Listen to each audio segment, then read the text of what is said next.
Dear students, in the last session, we tried to understand what is nationalism and how nationalism is leading to nation building. And also, we tried to understand the nationalism of India. In this session, we will be dealing with the types and factors of nationalism. The objectives of this session is to understand the different types of nationalism, the kind of nationalism prevailing in India, and also the various factors that influenced the emergence of nationalism in India. So, let us look into what is nationalism. Nationalism has always been discussed as a single phenomenon, for it has many different forms. A large body of literature has documented the emergence of nationalism in late medieval and early modern Europe. Major medievalists believed that national consciousness existed as early as the 11th century in England, France and Germany. Most early forms of nationalism were connected with state formation, which fostered the idea of a national political community. Some of these forms tend to be more prevalent in specific eras. Understanding the variety and the incidence of these forms makes for a richer and more differentiated picture of the phenomena. It also helps in making judgments about the contribution of nationalism respectively to the maintenance of order and the introduction of social change. So, this module focused to understand the positioning of nationalism within the dynamics of modernity and its various interpretation. Here we attempt the double task of differentiating between the different forms of nationalism and placing the incidence of these forms spread over the last 2 centuries. So, let us look into the different types of nationalism. Nationalism is traditionally approached both as a doctrine and as an ideology. As a doctrine, it is the belief that all nations are entitled to independent statehood, suggesting that the world should consist of a collection of nation states. As an ideology, it is seen to encompass a diverse range of forms: political, cultural and ethnic. Political nationalism includes any attempt to use the nation's ideal to further specific political ends. These two dimensions classify nationalism primarily into political nationalism and cultural nationalism. Cultural nationalism, it proposes the idea that a nation is essentially an ethnic or cultural entity. It emphasizes the regeneration of the nation as a distinctive civilization and thus stress the need to defend or strengthen a national language, religion or way of life, rather than achieve overt political ends. It emphasizes the awareness and appreciation of national traditions and collective memories instead of an overtly political quest for statehood. So, cultural nationalism commonly takes the form of national self-affirmation. It is a means through which people can acquire a clearer sense of their own identity through the heightening of national pride and self-respect. For example, Welsh nationalism, ethnic nationalism overlaps with cultural nationalism, but as ethnic groups are seen to have descended from common ancestors, it implies a stronger and perhaps more intense sense of distinctiveness and exclusivity. Political nationalism, it is a complex and diverse phenomenon. It views nations are essentially political entities that emphasize civic loyalties and political alliances rather than cultural identity. According to this perspective, a nation is a group of people who are bound together primarily by shared citizenship, regardless of their cultural, ethnic and other loyalties. Its major forms are liberal nationalism, conservative nationalism, expansionist nationalism and anti-colonial nationalism. Let us look into these 4 types. First, liberal nationalism. It assigns to the nation a moral status similar to that of the individual, meaning that nations have rights, in particularly the right to self-determination. It is based on the fundamental assumption that humankind is naturally divided into a collection of nations, each possessed of a separate identity. Nations are therefore genuine or organic communities, not the artificial creation of political leaders or ruling classes. Liberal nationalism holds that all nations are equal. It proclaims that the nation state ideal is universally applicable. It does not uphold the interest of one nation against other nations. Liberal nationalism, which may also be termed republican nationalism, arose in the early 19th century in the aftermath of the French Revolution, whose ideals became the basis of movements as diverse as radical liberalism, nationalism, romanticism, and historicism. So, unlike the nationalism fostered by the established nation states, liberal nationalism, strictly speaking, involved a small number of movements that sought to attain statehood for allegedly historical nations. The most famous example of this kind of nationalism was the case of Italian Risorgimento nationalism, but also includes 19th century Irish nationalism, Greek nationalism, and German liberal nationalist. But it was the Italian case that epitomized the liberal nationalism of the post-Enlightenment period in Europe. Liberal nationalism largely took for granted the nation, seeing the task to be the pursuit of statehood. Conservative nationalism, by way of contrast, was able to take the state for granted and saw the task to be creation of nationhood. Liberal nationalism was mostly republican and gained the support of the educated middle classes in several countries where the pattern of state formation was weak, such as Germany and Italy, and others such as Ireland and Norway. It could be described as a European transnationalist movement, for it expressed a revolutionary consciousness that expressed the right to live only with those presumed to share a similar nation character. The Young Italy movement that Mazzini founded in 1831 to promote republican nationalism spread to many countries such as Ireland, Hungary, Turkey, and Poland. Liberal nationalism has mostly ceased to exist in the 20th century as a republican kind of nationalism. It was primarily based on the civic conception of nation that arose with American and French revolutions. Conservative nationalism. It is concerned less with the principled nationalism of self-determination and more with the promise of social cohesion and public order embodied in the sentiment of national patriotism. They see the nation as an organic entity emerging out of a basic desire of humans to gravitate towards those who have the same views, habits, lifestyle, and appearances as themselves. From this perspective, patriotic loyalty and consciousness of nationhood are largely rooted in the idea of a shared past, turning nationalism into a defense of traditional values and institutions that have been endorsed by history. For them, nationalism becomes a form of traditionalism. It calls for national unity and the belief that unabashed patriotism is a civic virtue. In this view, immigration poses a threat because it tends to weaken and establish national culture and ethnic identity. Let's move on to another type of nationalism, expansionist nationalism. It is an aggressive and militaristic form of nationalism. It is invariably associated with chauvinistic beliefs and doctrines, which tend to blur the distinction between nationalism and racism. This form of nationalism is the antithesis of the principled belief in equal rights and self-determination. It arises from a sentiment of intense, even historical national enthusiasm.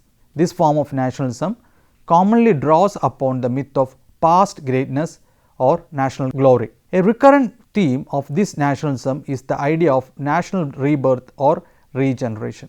While on the other hand, anti-colonial nationalism is linked with the struggle for national liberation in Africa, Asia, and Latin America to the desire for social development and was typically expressed through socialist doctrines, most commonly through the vehicle of revolutionary Marxism. In Africa and Asia, it helped to forge a sense of nationhood shaped by the desire for national liberation. The irony of this form of nationalism is that it has turned doctrines and principles first developed through the process of national building in Europe against the European powers themselves. It spread during the 20th century after the conclusion of the Second World War. Independent movements that sprang up in the interwar period gained momentum. The overstretched empires of Britain, France, Portuguese, etc. had crumbled in the face of rising nationalism. The goal of such nationalism had both political and economic dimension.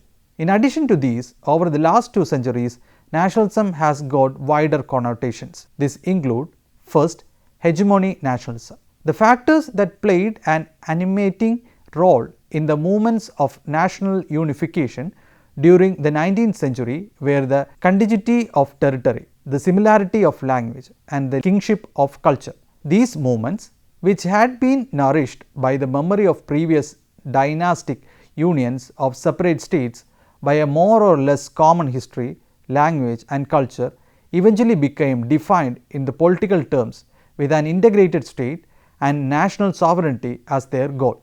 The question of racial unity seems not to have played a decisive role, but in the literary movements preceding the political stage, mystical reference to race, generally used to hortatory purposes and occasionally found. The decisive factors seem to have been the economic, political, and military advantage to be derived from consolidating smaller principalities into larger and more dynamic units.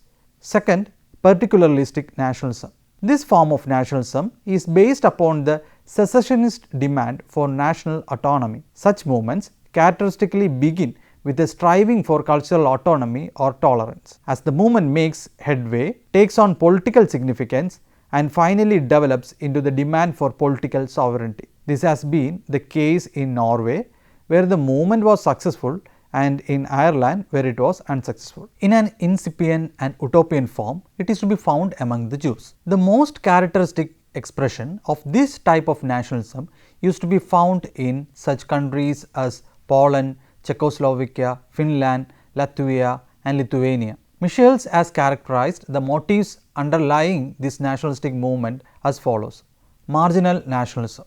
It refers to the nationalistic movement characteristic of border territories and population such as the Italian, Austrian, and Swiss frontier and similar strategic areas in Europe. A marginal people, that is, a population in the frontier region between two states, even more than other peoples, has a mixed culture and a mixed racial makeup. The population of such territories not only are, as a rule, bilingual or polylingual, but they are also more decidedly nationalistic than the respective hinterland populations concerning which they are oriented. The fourth type, reconstructive nationalism. In the second half of the 19th century, a distinctive kind of nationalism emerged in the older imperial states, such as the Ottoman Empire and Japan.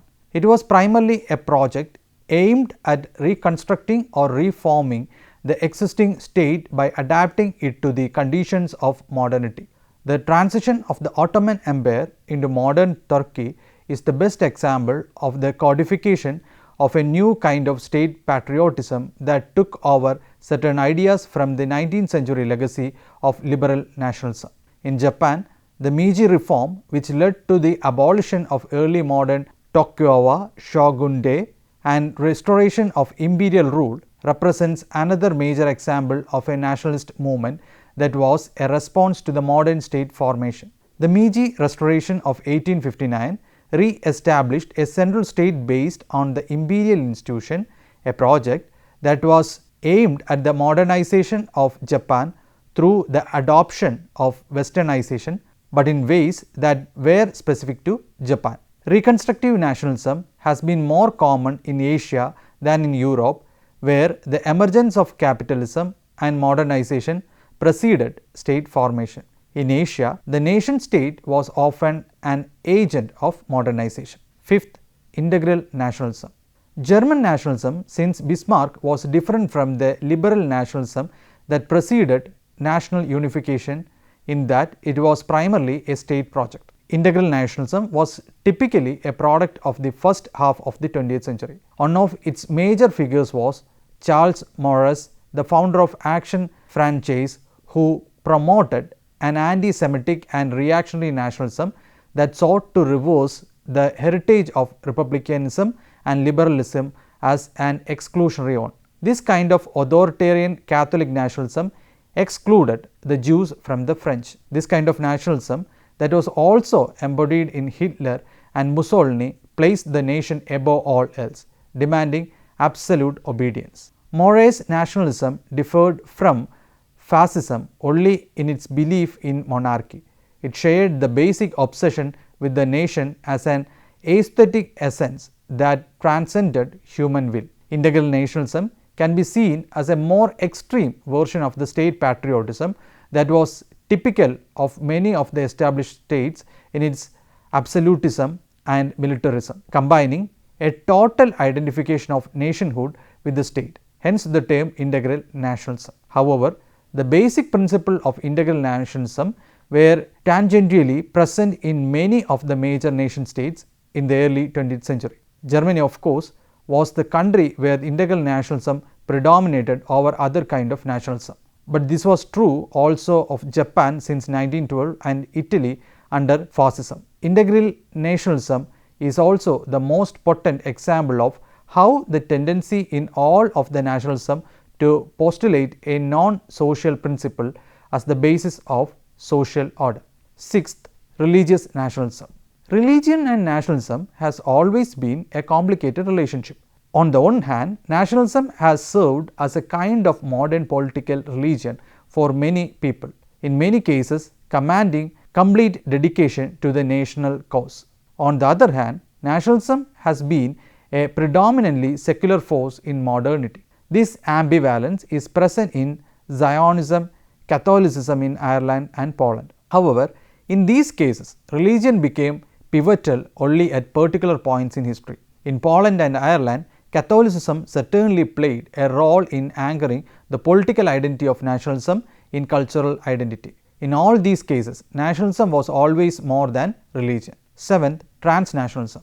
It is economic, political and cultural processes that extended beyond the boundaries of nation state. It suggests a weakening of the control a nation state has over its borders, inhabitants and territory. Increased immigration to developed countries in response to global economic development has resulted in multicultural societies where immigrants are more likely to maintain contact with their culture of origin and less likely to assimilate.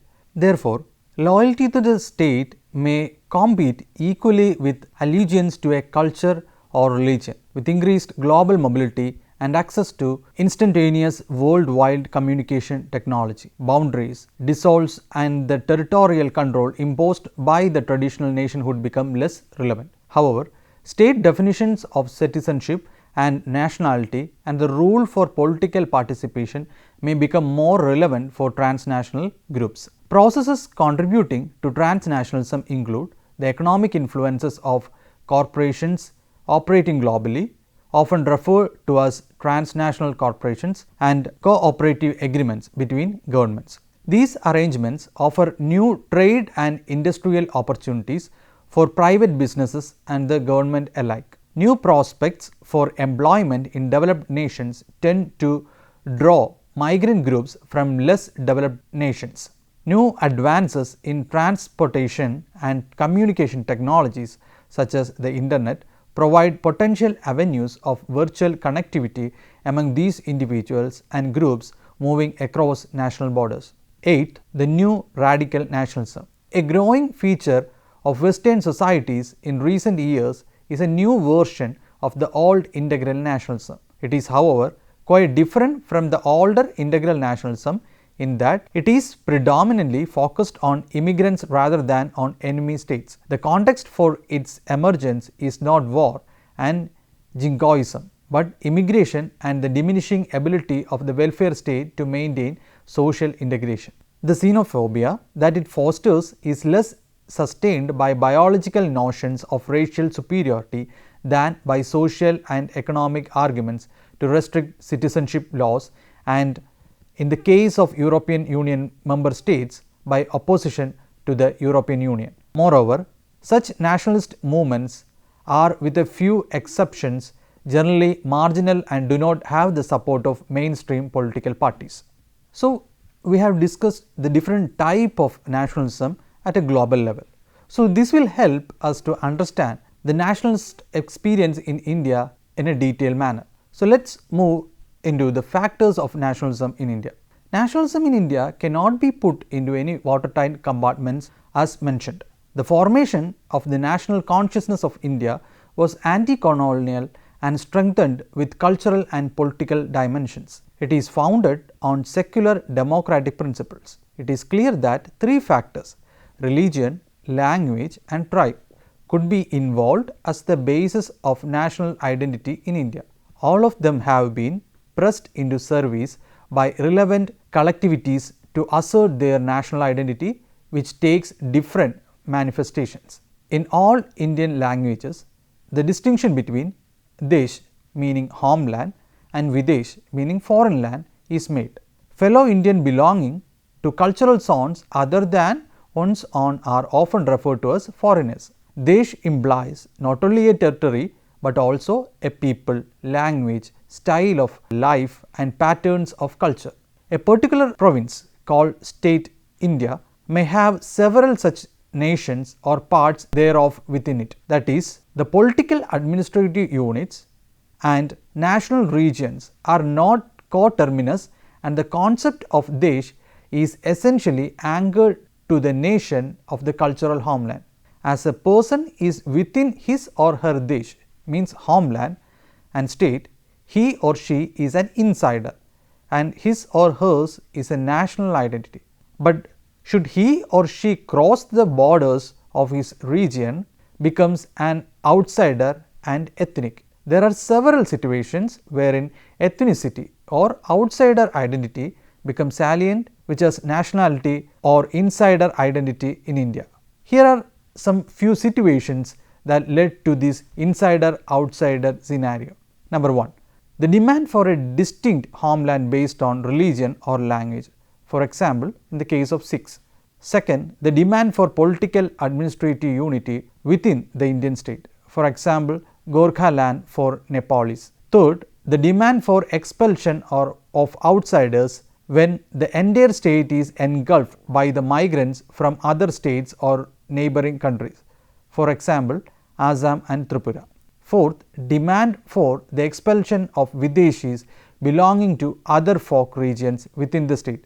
Example, the Chota Nagpur tribal demand to expel fellow Biharis of the plains. Fifth, the demand to expel those who do not belong to the same cultural region although they are from the same state.